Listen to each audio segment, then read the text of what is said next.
Hello, welcome to Esigra's Cozy Corner.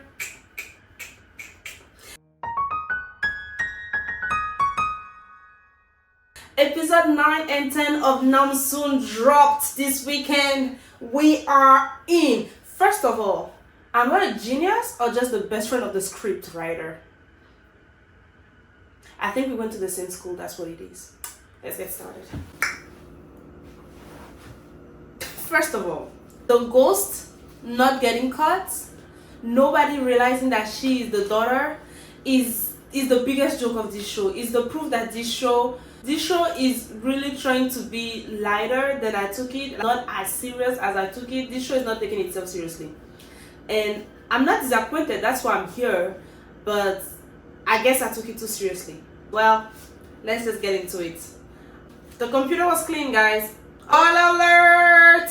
Alright, the computer was clean, guys. Then she got the computer, nothing on it except from the picture, and that is because every time they open something they delete it. So it's difficult to really trace them because the only few people that are involved in the drug portion of the business, yeah, then they are right under him and they know how to work it the way he wants to have it work. So clean computer, we see a picture of him which links us back to Pavel.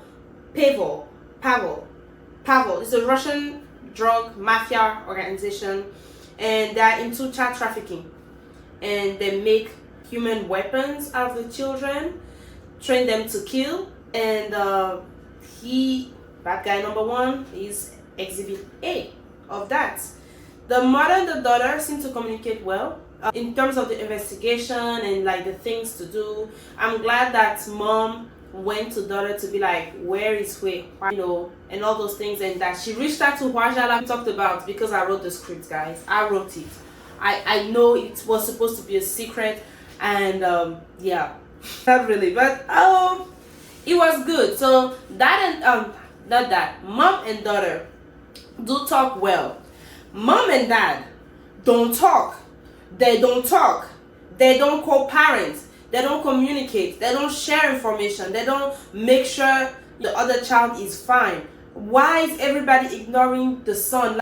It's crazy to me that it took this long for dad to ask for help when he saw those signs. And it's not per se to shame him or anything like that. I'm just saying that it's that thing of like, he took the burdens upon himself because he was like, she doesn't care. And so he let his own emotion about the situation really dictate his actions, where it was not always what was best for his son, but it was what he believed is the best thing based off of what he has already assumptions about in the situation. Not completely ungrounded, but still assumptions nonetheless, right? Where it's like that whole stereotype of like, oh, he just needs to lose weight, that's good for him.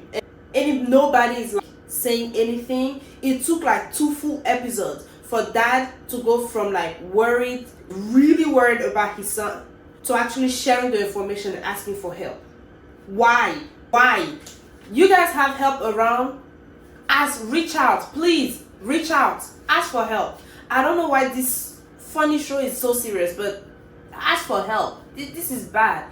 It's crazy stuff.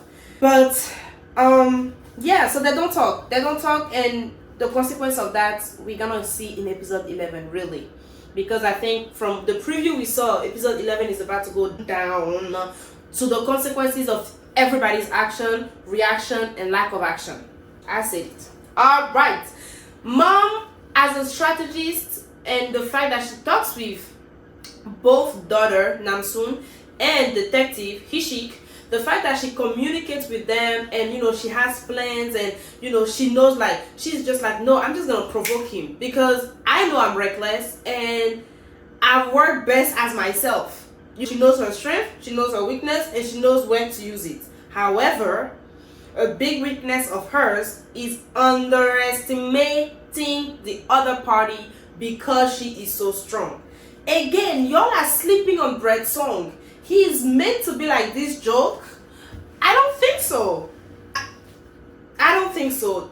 I was like, episode 10 made me think, who, maybe he was not part of it. But episode 11, when he walked in the hospital and was like, looked at her hand and be like, that's not her, that's a stand-in. I'm like, that guy's onto something. I'm telling you. And how he reacted to the picture, he obviously know Shio.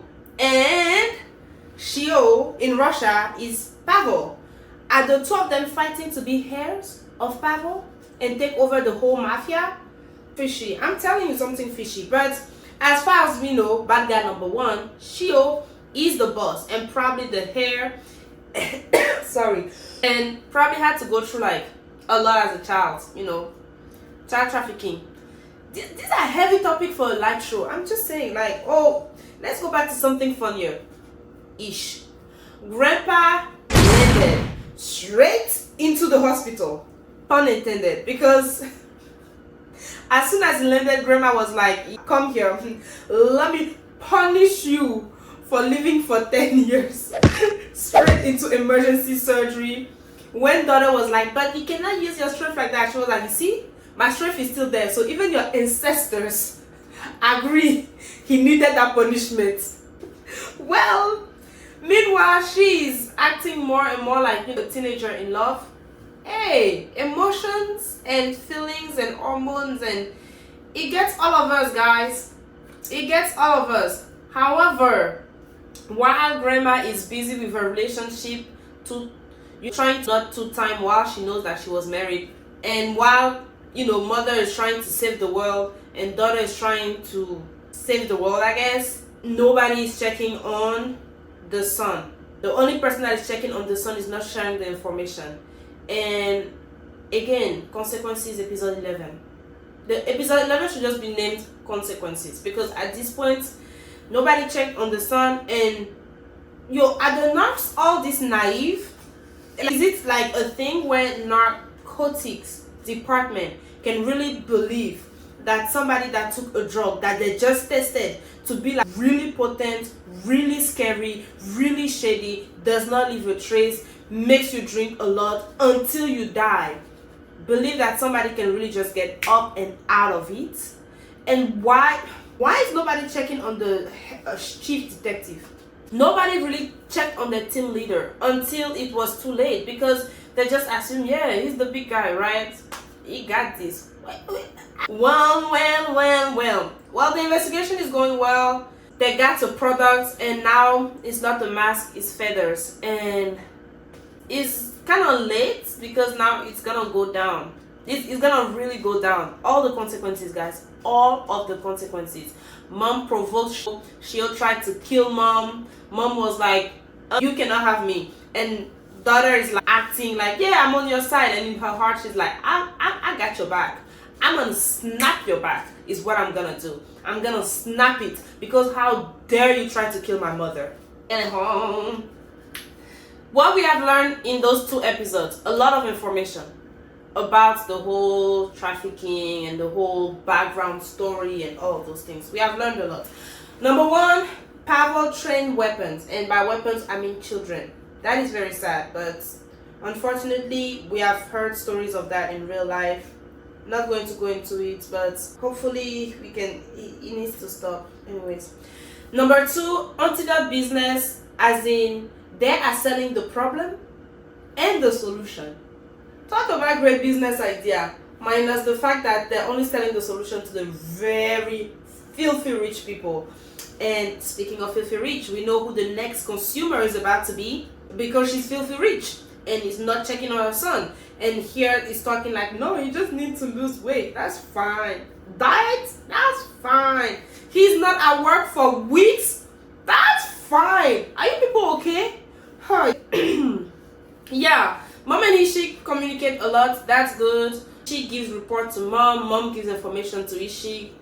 Circle goes round and round.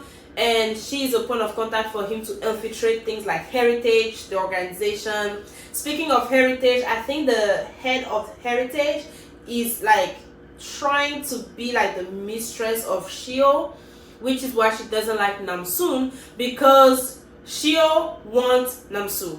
He asked her out. That's not gonna go anywhere. She better not pretend that she's with him. Ooh, she better not pretend that. She's already pretend like they're on the same side, and that got me pissed off. But she bet.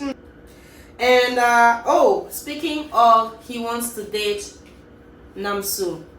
Sheik and Namsoon kissing, and mom is already like, okay, you go and stay at his house because if you stay here, they're gonna end up linking us. Finally, they're gonna end up linking us because he's suspecting that we are mother and daughter. So I need you to go and stay at his chic and snatch you for yourself because you are 22 and you need to get on with it.